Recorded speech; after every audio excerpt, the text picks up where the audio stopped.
Have you ever noticed how people get uncomfortable when you start to change? At first, it's subtle.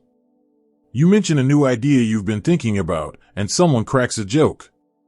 You share a goal you've set for yourself, and someone replies with advice disguised as concern.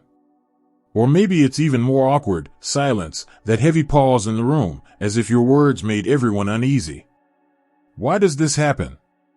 Why is it that the moment you decide to grow, to think differently, to challenge the assumptions you've lived by for years, people around you begin to shift in their seats? It's not because they hate you. It's not even because they want you to fail. It's because your evolution shines a light on their stagnation. Your willingness to break patterns reminds them of the patterns they've accepted without question. And that reminder doesn't feel good. Think about it. Most people are perfectly fine living on autopilot. They've built lives around predictability, even if that predictability keeps them stuck. They wake up, hit the same routine, complain about the same problems, scroll through the same social media feeds, and repeat it all tomorrow. When you come along and decide, no, I'm not doing this anymore. I want more, it's not just about you. It confronts them with the uncomfortable question they've been avoiding. Why am I not changing? And that's where the discomfort begins. Not because you're doing anything wrong, but because your growth feels like a threat. It shakes their comfort zone, and nobody likes having their comfort zone rattled. You've probably felt it already. Maybe you've started thinking differently, questioning things you used to accept blindly. Maybe you've begun setting boundaries, saying no when before you always said yes. Maybe you've stopped pretending to laugh at jokes that actually offend you, or you've stopped going along with traditions that no longer make sense. And suddenly you find yourself feeling a little isolated, a little misunderstood, even judged. That's not an accident. That's the price of change. Every time you choose to evolve, you pay a toll in loneliness. And here's the irony, people may never tell you outright that they're uncomfortable. They won't say, hey, your personal growth makes me feel insecure about myself. Instead, they'll mask it. They'll tell you you're being unrealistic. They'll call you too ambitious. They'll warn you not to get your hopes up. Or they'll say, you've changed, as if that's some kind of insult. But let me tell you something, when someone says, you've changed, what they really mean is, you're no longer playing the role I'm used to, and that makes me uncomfortable. And that's not your problem. That's not your burden to carry. Because the truth is, every real transformation begins with a rupture. It begins with breaking something, an expectation, an identity, a habit. And when you break something, there will always be noise, there will always be resistance, and there will always be people who don't know what to do with you anymore. So here's the question, are you willing to stand in that discomfort? Are you willing to feel the sting of being misunderstood if it means breaking free from a life that no longer fits you? Because make no mistake, that's the choice. You can stay where it's warm, where the conversations stay shallow, where nobody ever challenges you. Or you can step out into the cold night, breathe in the sharp air of freedom, and start becoming the person you were meant to be. Think of it like leaving a dimly lit room you've been sitting in for years.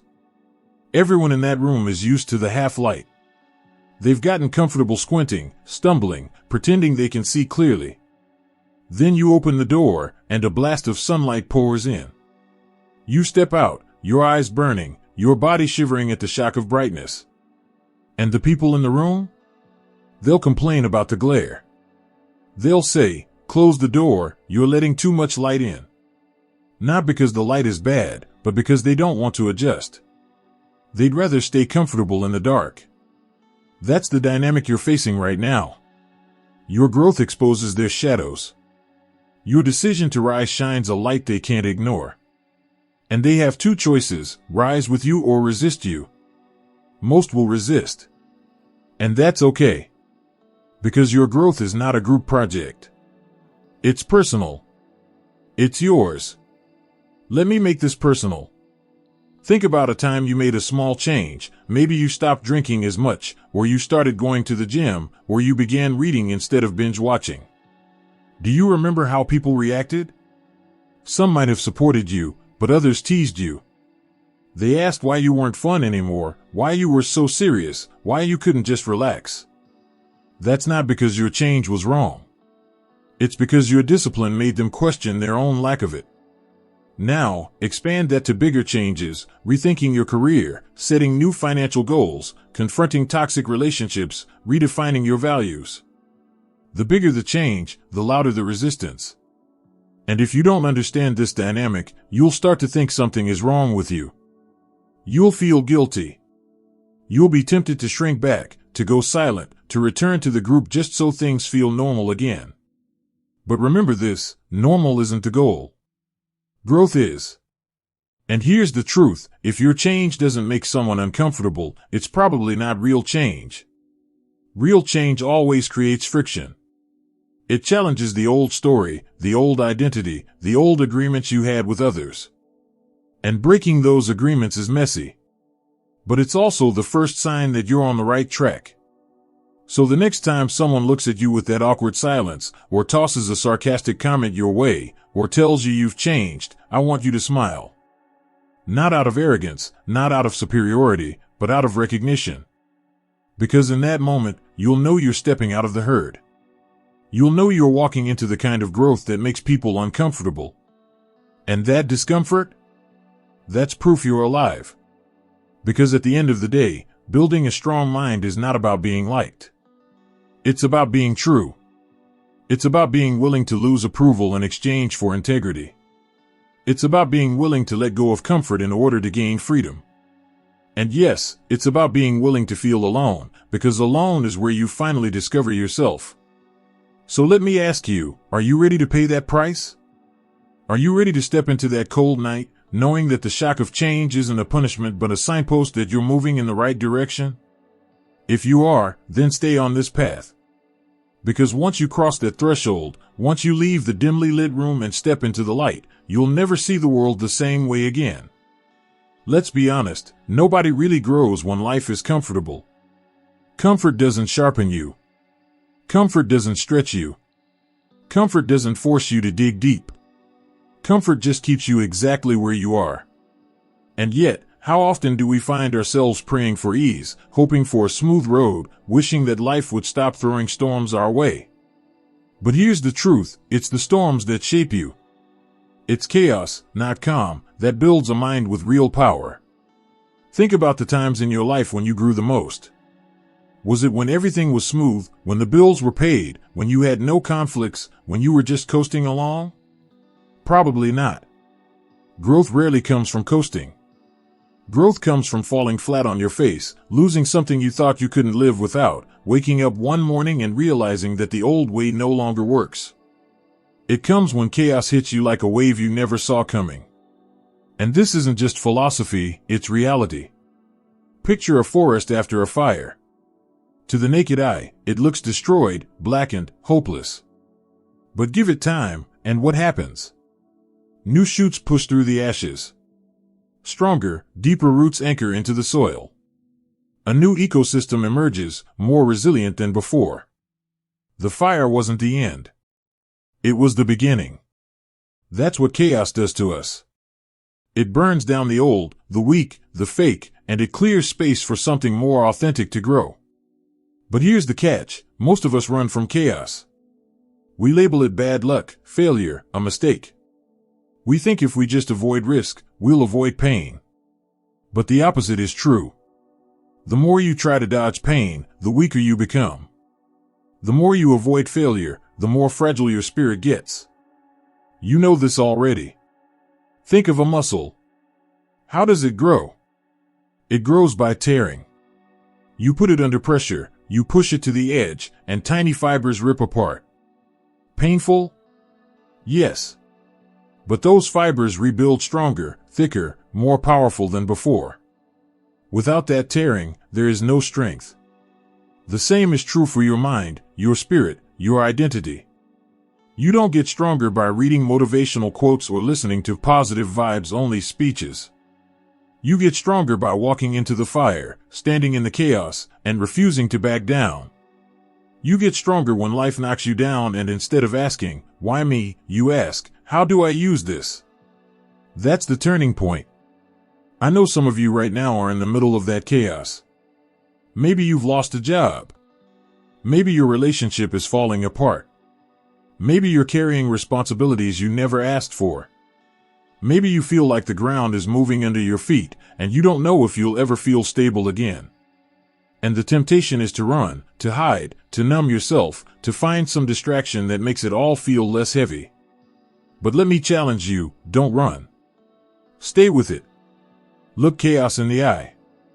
Because that very chaos may be the birthplace of the person you've been waiting to become.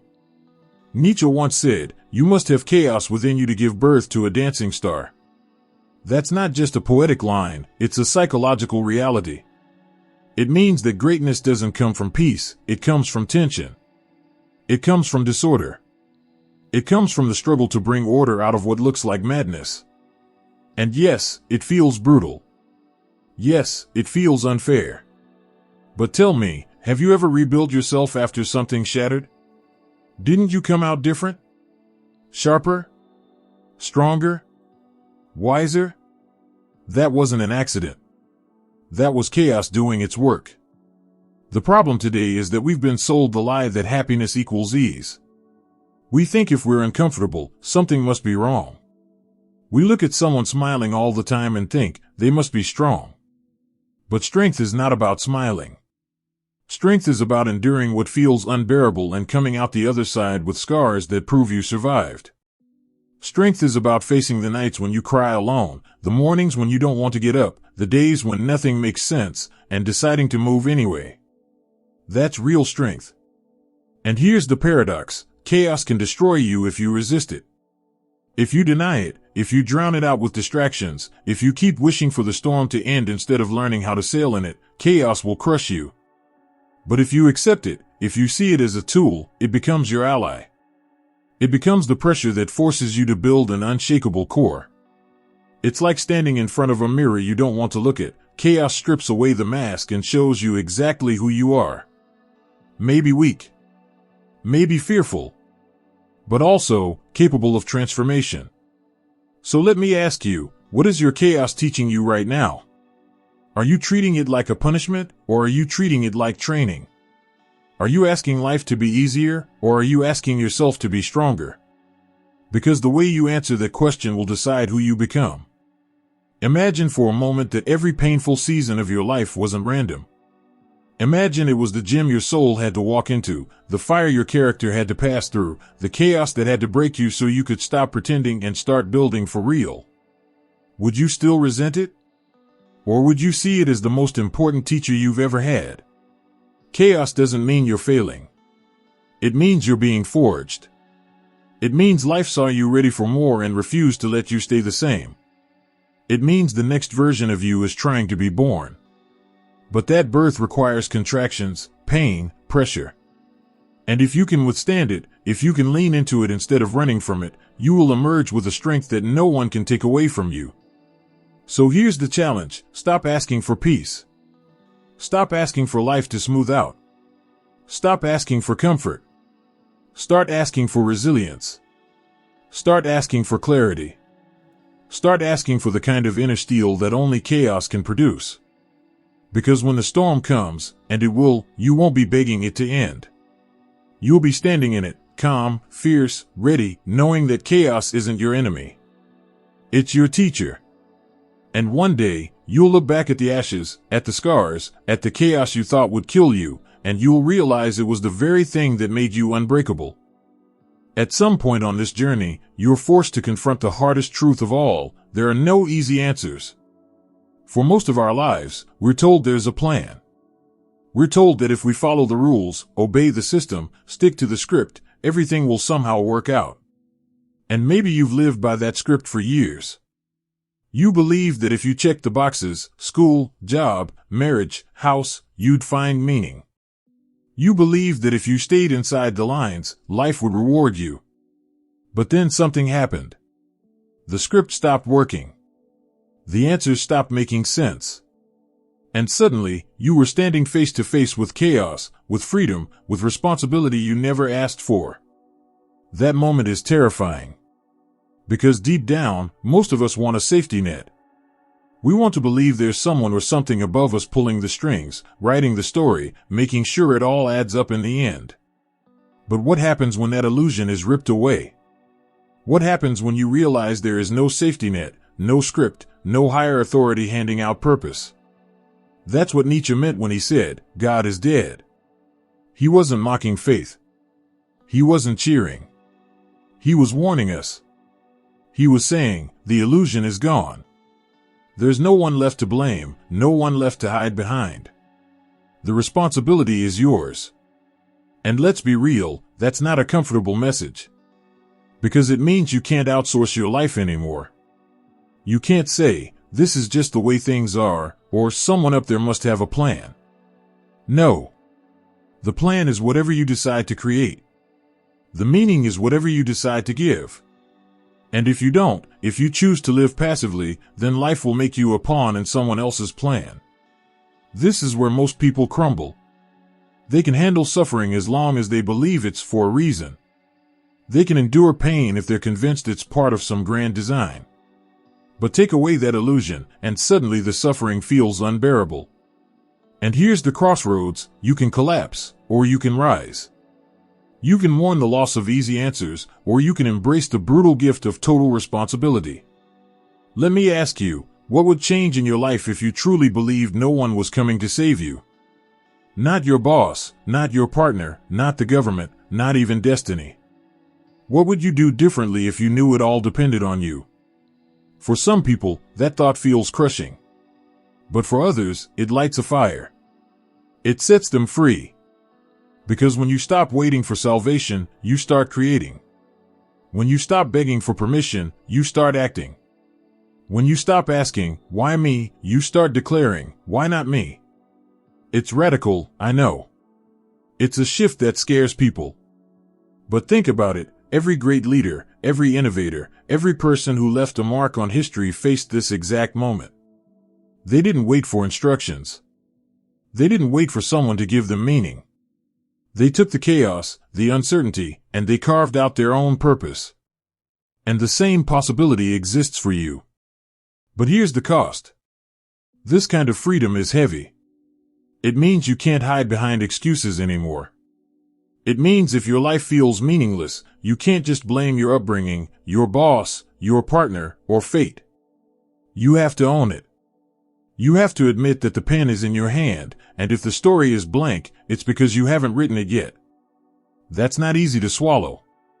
But it's also the beginning of real power. Think of it like standing on a high wire with no net below you. At first, all you feel is fear. Your knees shake. Your breath shortens. You want to crawl back to the platform. But if you keep walking, something shifts. You realize the danger is also the freedom. You realize that every step you take is yours and yours alone. No one can take credit for it, and no one can take it away. That's what Nietzsche was pointing to, the freedom of owning your existence, even if it terrifies you. So let me ask you again, what illusions are you still clinging to? What excuses are you still hiding behind? Do you still secretly hope someone else will hand you meaning, give you direction, or justify your pain? Or are you ready to face the abyss and say, it's on me? I'll create it. I'll decide what this means. Because until you do, you'll always be stuck, waiting, depending, living a borrowed life. And here's the beauty of it. Once you stop clinging to easy answers, you discover a new kind of strength. You stop needing applause. You stop fearing failure. You stop obsessing over whether other people approve. Because you realize none of them have the answers either. They're just as lost, just as confused, just as human. And that realization sets you free. This is where the construction of a powerful mind truly begins. Not in comfort, not in blind faith, not in waiting for the stars to align. It begins when you accept the full weight of freedom, when you say, there is no script, and that's the point. I am the scriptwriter. I am the meaning maker. I am the one who decides. Yes, it's frightening. Yes, it's lonely. But it's also the most liberating shift you will ever experience. Because once you embrace this, once you stop searching for easy answers and start creating your own, nothing and no one can break you. Not the crowd, not the system, not even your past self. You stop being a follower of someone else's story and start becoming the author of your own. So the next time you catch yourself waiting for someone to tell you what to do, remind yourself, that voice isn't coming. And that's good news. Because it means you are free. Free to decide, free to fail, free to rise, free to build a life that actually feels like yours. That's the death of easy answers. And that's the birth of real power. When you strip away the illusions, when you accept that no one is coming to save you, when you stop clinging to easy answers, something new begins to rise inside you. And this is the moment where the journey takes its most radical turn. Nietzsche called it the Übermensch, the overman. But don't let that word intimidate you.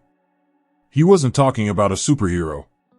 He wasn't talking about someone with superpowers or magical abilities.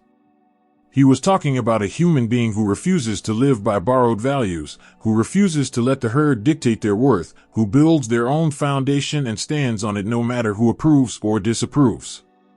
Think about it. How much of your life has been lived in reaction to other people's opinions? How many times have you hesitated, not because you didn't know what you wanted, but because you worried about how it would look? How many dreams have you buried because someone might laugh, someone might criticize, someone might say, "Who do you think you are?" Becoming an overcomer means killing that part of yourself. It means refusing to ask for permission to exist. It means declaring, "This is my life. I don't need approval to live it." The overcomer does not bend to herd morality. And what is herd morality? It's the silent rulebook most people live by without even realizing it. It's the rule that says, don't stand out too much.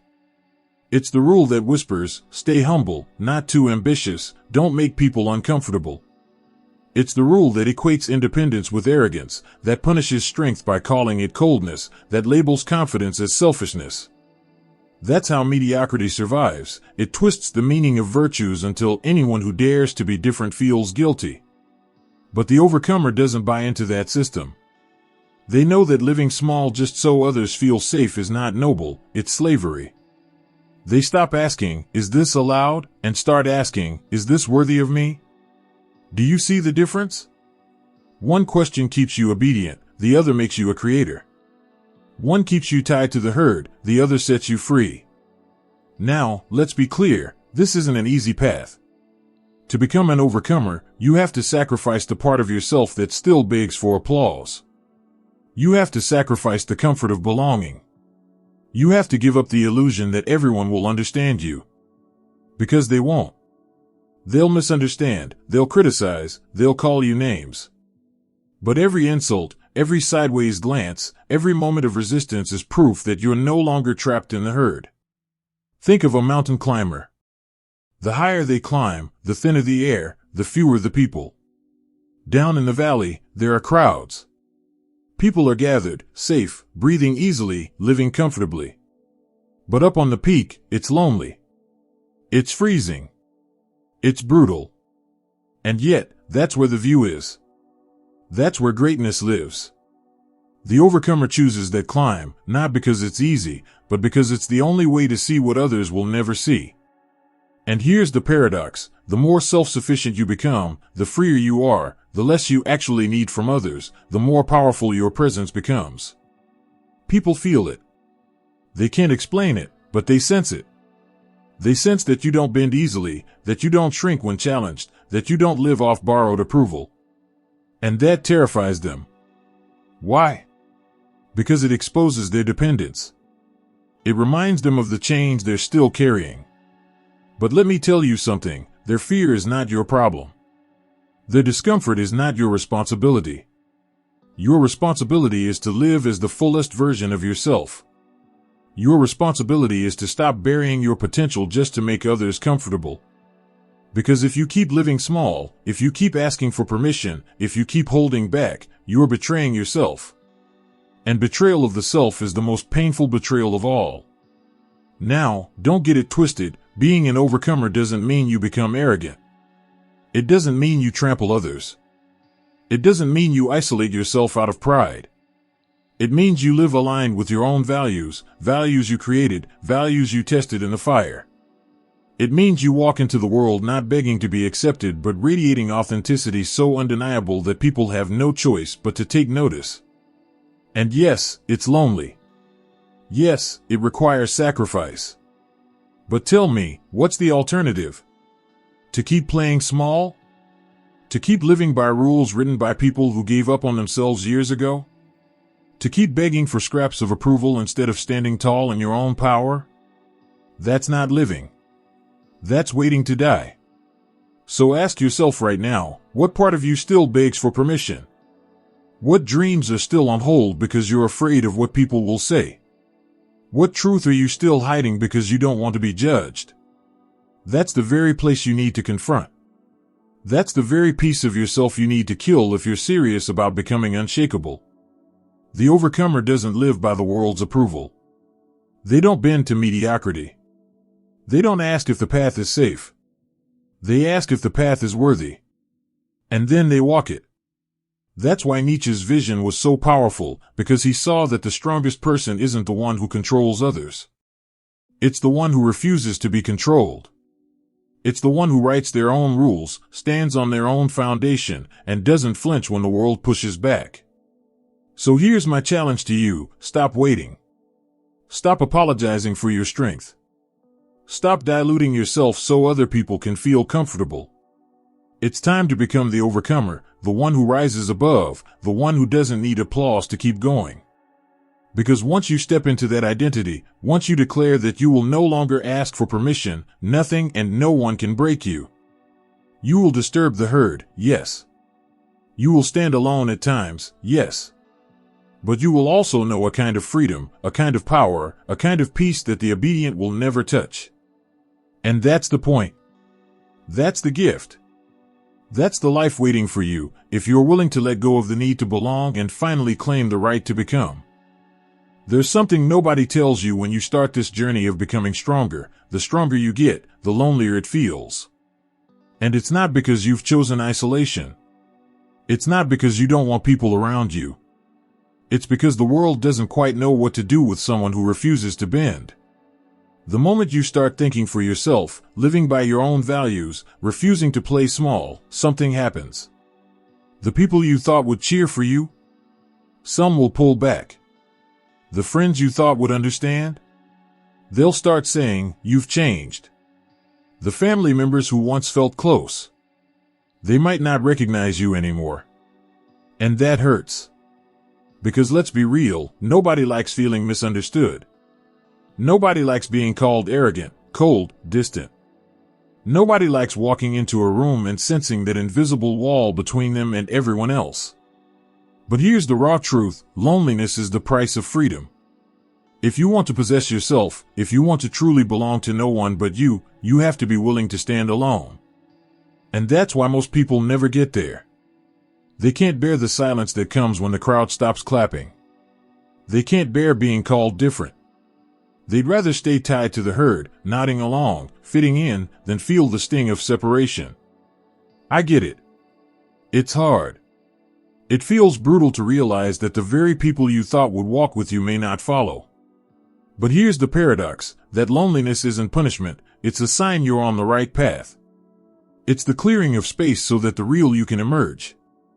Because how can you discover yourself if you're always crowded by everyone else's expectations? Think of it like training at high altitude.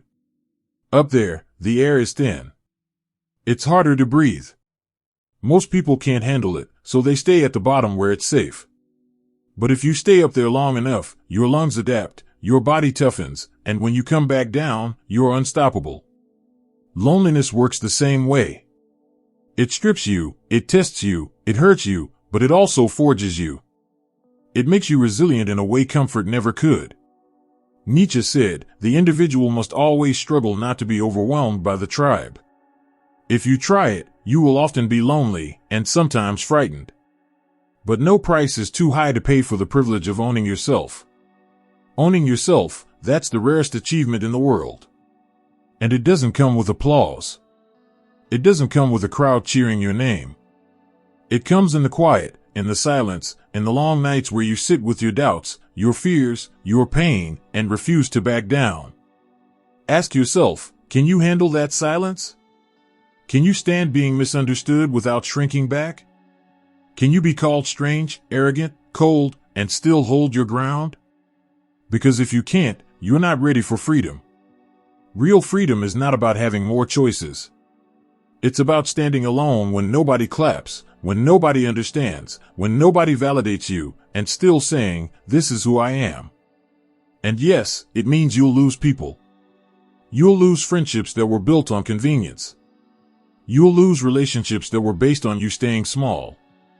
You'll lose the false sense of belonging that came from playing a role instead of being yourself. That loss feels brutal. It cuts deep. But what you gain in exchange is priceless. You gain clarity. You gain integrity. You gain the unshakable knowledge that you don't belong to anyone's script but your own. Let me give you an image. Imagine walking through a desert. At first, you're terrified. There's no one around. It's hot, it's empty, it's silent. You think, I can't survive here. But then something happens. Your senses sharpen. You start to see things you never noticed before, the shape of the rocks, the sound of the wind, the way the stars light up the sky at night. And in that silence, in that vast emptiness, you realize you're not actually empty. You're full. You're present. You're alive. That's what solitude does when you stop fighting it. It transforms from emptiness into clarity. But here's the warning. If you run back to the crowd every time loneliness bites, you'll never discover this. You'll never know what it feels like to truly possess yourself. You'll keep trading your freedom for comfort, your authenticity for belonging, your strength for applause. And in the end, you'll wonder why your life feels hollow. So I ask you, what matters more to you? To be liked? Or to be true? To fit in? Or to stand firm? To be surrounded by people who only accept the version of you that stays small? Or to walk alone, knowing you're finally living as the person you were meant to be? That's the choice. And it's not an easy one. But it's the only one that leads to strength that cannot be broken. The stronger you become, the lonelier you will feel at first. But that loneliness is not the end of the story. It's the beginning of freedom. It's the stripping away of illusions. It's the battlefield where your true self is born. And when you come out of it, when you finally possess yourself, you'll realize that the loneliness was never a curse. It was the path. So the next time you feel the sting of being misunderstood, the ache of walking alone, I want you to remember this. It's not a sign that you're failing. It's a sign that you're evolving. It's proof that you're no longer a hostage to the tribe. And while the crowd may never understand you, you'll understand yourself. And that, my friend, is the most powerful kind of strength there is. If there's one thing you need to understand about the world you live in, it's this: mediocrity doesn't come at you from above. It doesn't arrive like a tyrant kicking down your door. It comes from the sides. It comes from the crowd. It comes from ordinary people who demand that you stay small so they never have to grow.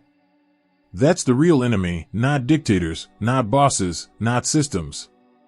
The real enemy is collective mediocrity. That invisible pressure that tells you, don't stand out. Don't be too ambitious.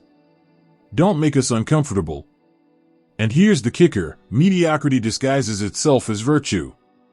It calls obedience humility. It calls conformity stability. It calls ambition selfishness. It twists strength into arrogance and independence into coldness. That's how it survives, by flipping the script and convincing you that staying small is noble. But make no mistake, mediocrity is not compassionate. It's resentful. It doesn't want to save you. It wants to drag you back down so no one has to feel left behind. The herd doesn't care if you shine. In fact, your light makes them squint. Your courage exposes their fear. Your independence reminds them of their chains. And the moment you start breaking free, they react. Sometimes loudly, sometimes subtly, but always with the same message: go back. Stop making us feel small. And this is where the war begins. Because whether you realize it or not, the moment you choose to think differently, to act differently, to live differently, you've declared war on mediocrity. Not because you wanted to fight, but because your very existence has become a threat. And mediocrity will use every weapon it has to pull you back. It won't hit you with fists, it will hit you with shame. It will hit you with silence. It will hit you with exclusion, with sarcasm, with sideways comments. It will surround you with people who say, "Why can't you just be normal?" And if you're not prepared, you'll break. You'll shrink. You'll convince yourself they're right. You'll return to the herd, put the mask back on, and pretend you don't see what you see. That's how most people live. And that's why most people never rise above mediocrity. But if you're willing to endure it, if you're willing to stand there while the crowd stares, while the voices whisper, while the world tells you to sit back down, something powerful happens. You become necessary. Your difference becomes the spark of transformation. You stop being a mirror for their comfort and start being a mirror for their possibility. And yes, it makes you a target. But it also makes you dangerous. So let me ask you, are you ready for that kind of war? Are you ready to be misunderstood, resisted, maybe even hated, simply because you refuse to stay small? Because that's the cost. And if you're not willing to pay it, mediocrity will swallow you whole. It will keep you busy, distracted, entertained, comfortable, but empty. But if you are willing, if you can stand in that fire, then mediocrity can't touch you. It can't reach the person who doesn't need approval. It can't manipulate the one who doesn't bend to shame. It can't break the one who knows who they are. That's the unbreakable mind. That's the spirit mediocrity fears. And here's the truth, you don't fight mediocrity with physical weapons. You fight it with mental ones. With clarity. With discipline. With courage. With the refusal to let the world define you. Every time you set a boundary, every time you speak a truth others are afraid to say, every time you create instead of consume, you are striking a blow against mediocrity. And little by little, those blows add up. But let me warn you, this war is not a one-time battle. It's daily. It's relentless. Because mediocrity is everywhere. It's in your workplace, in your friendships, in your family, even in your own head. That inner voice that tells you, don't rock the boat. Don't take the risk. Don't be too much. That voice is mediocrity's strongest soldier. And if you don't silence it, it will silence you. So what's the reward for all this struggle?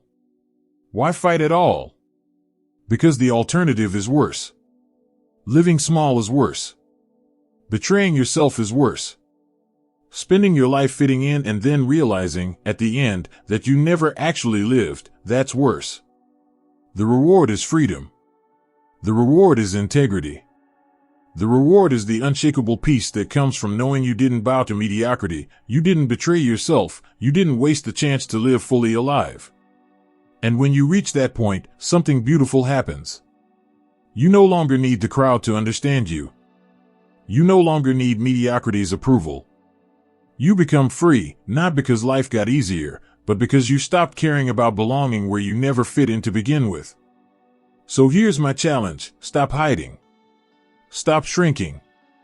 Stop pretending you're comfortable in mediocrity's cage. Declare war. Not with anger, not with bitterness, but with your very life. With the choices you make every day. With the courage to stand out. With the strength to be alone. With the voice that says, I refuse to live small. Because once you do, once you fully embrace that war, mediocrity can't touch you anymore. It will whisper, it will glare, it will resist, but it won't win. Because you'll know the truth. The truth that your difference is not a burden. It's your weapon. It's your spark. It's your freedom. And once you claim it, you become the one thing mediocrity cannot stand, unbreakable. Thank you for staying with me until the end of this journey. I know your time is valuable. If this message spoke to you, if it gave you even one moment of clarity or peace, I'd be grateful if you'd let me know.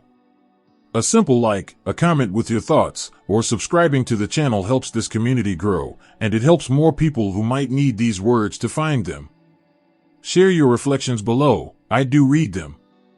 I'll see you in the next chapter. Until then, take care of your peace.